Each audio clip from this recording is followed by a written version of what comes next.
अगर आपके साथ बार-बार हो रहा है कुछ ऐसा, तो बुरा होने का संकेत है और बिल्कुल भी इग्नोर ना करें। देखिए, कई बार हम अपने आस-पास कुछ ऐसी बातों को देखते हैं जिनका हमारे जीवन में कुछ ना कुछ महत्व ज़रूर होता है। वहीं कभी-कभी किसी बात का संकेत आने वाले समय में होने वाली किसी अनहोनी को दर्शाता है, तो कभी भी कोई घटना किसी व्यक्ति के जीवन में शुभ संकेत लेके आती है, तो कभी वो बुरा संकेत भी लेके आती है। आपको बता दूँ कि ऐसी बहुत सी घटनाएँ हैं जिनका ज़िक्र हमारे शास्त्रों में भी किया गया है। साथ ही ऐसी कई घटनाओं के लिए हमारे शास्त्रों में अलग-अलग बातें कही गई हैं, जैसे कि खाने से पहले हाथ-पैर धोकर बैठना चाहिए, खाना शुरू करने से पहले भोजन के मंत्र का उच्चारण ज़रूर करें, भगवान को इसका धन्यवाद ज़रूर दें, और अगर आपके खाने में बाल निकलता है तो आपको क्या करना चाहिए और ये किस बात का संकेत है। कई बार ऐसा होता है कि हम खाना खाने बैठते हैं, लेकिन पहले कौर में ही खाने में बाल निकल जाता है। जहाँ कुछ लोग इस बात को काफ़ी गंभीरता से लेते हैं, वहीं कुछ लोग इस बात की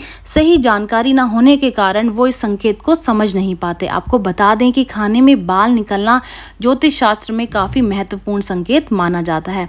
आपको ये भी बता दूं कि ऐसे बहुत से संकेत हमारे जीवन में होते हैं जो हमें होने वाली घटनाओं की जानकारी देते हैं, लेकिन उस बात का ज्ञान ना होने के कारण कुछ लोग उस संकेत को समझ नहीं पाते। चलिए जानते हैं कि खाने में बाल निकलने का सही अर्थ क्या है और साथ ही इस संकेत से व्यक्ति के जीवन में क्या परिवर्तन होता है।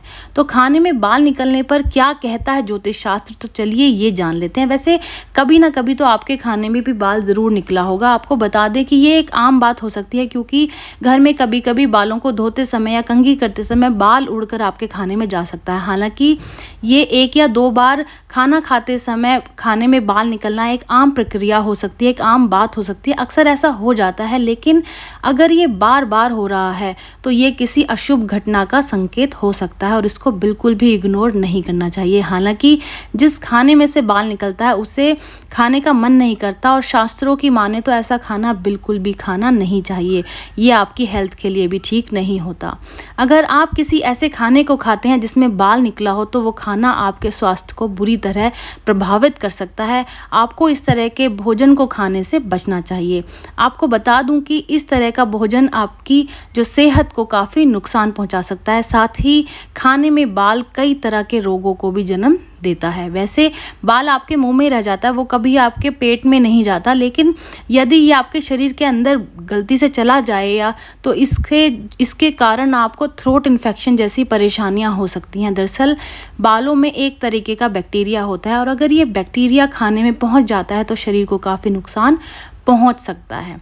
आपको ये भी बता दूं कि खाना खाते समय कभी कभी खाने में बाल का निकलना आम माना जाता है, लेकिन अगर किसी एक ही व्यक्ति के खाने में बार बार बाल निकलता है तो ये पितृदोष का संकेत भी हो सकता है। वहीं अगर ग्रह जो हैं वो पितृ पक्ष के दौरान होता है, अगर ये जो चीज़ है, ये जो बात है, मतलब बाल अगर आपके खाने में निकला और उस दौरान पितृ पक्ष चल रहे हैं, तो ये इस बात का संकेत देता है कि आपके पूर्वज आपसे नाराज़ हैं।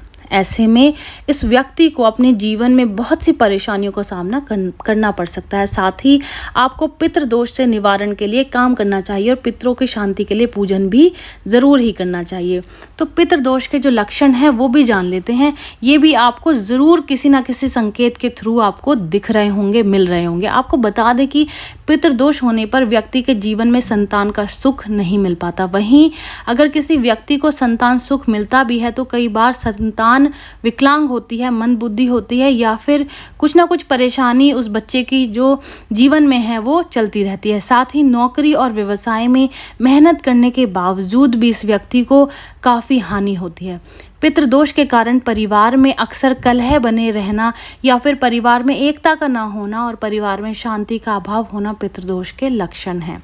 साथ ही परिवार में किसी न किसी व्यक्ति का सदा ही अस्वस्थ बने रहना और इलाज करवाने के बाद भी ठीक ना हो पाना, ये भी पितृदोष का एक महत्वपूर्ण लक्षण माना जाता है। वहीं परिवार में विवाह योग्य लोगों का विवाह न हो पाना, फिर विवाह होने के बाद तलाक हो जाना या फिर पारिवारिक संबंधों में अलगाव रहना, ये भी पितृदोष का एक लक्षण है। आपको बता दें कि पितृदोष होने के कारण व्यक्ति को अपनों से ही धोखा मिलता है। साथ ही पितृदोष होने पर व्यक्ति बार बार दुर्घटना का शिकार भी होता है। वहीं व्यक्ति के जीवन में होने वाली मांगलिक कार्यों में भी बाधाएं आती हैं। इतना ही नहीं, पितृदोष के कारण परिवार के सदस्यों पर अक्सर किसी प्रेत बाधा का प्रभाव भी बना रहता है। साथ ही घर में अक्सर तनाव और क्लेश भी रहता है।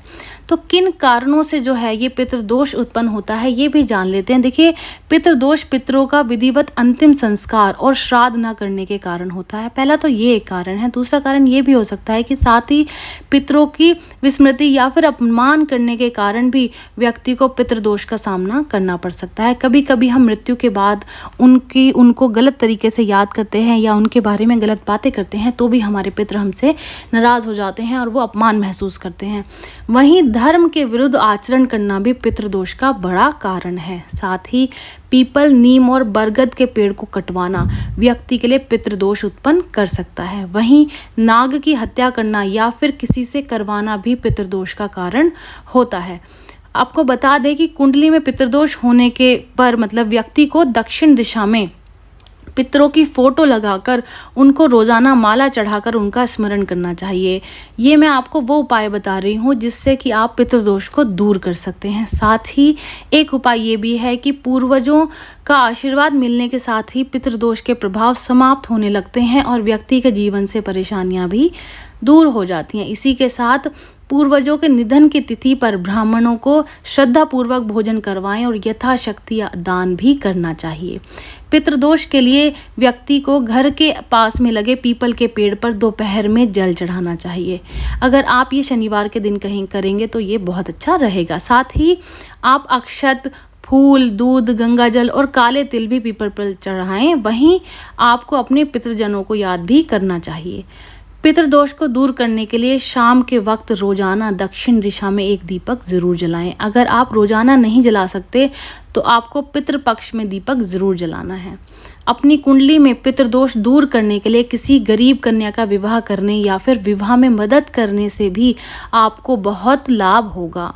आपको बता दें कि इन उपायों की सहायता से आप पितृदोष से छुटकारा पा सकते हैं। इसी के साथ आपको पितृदोष के निवारण के लिए किसी अनुभवी ज्योतिष से सलाह जरूर लेनी चाहिए।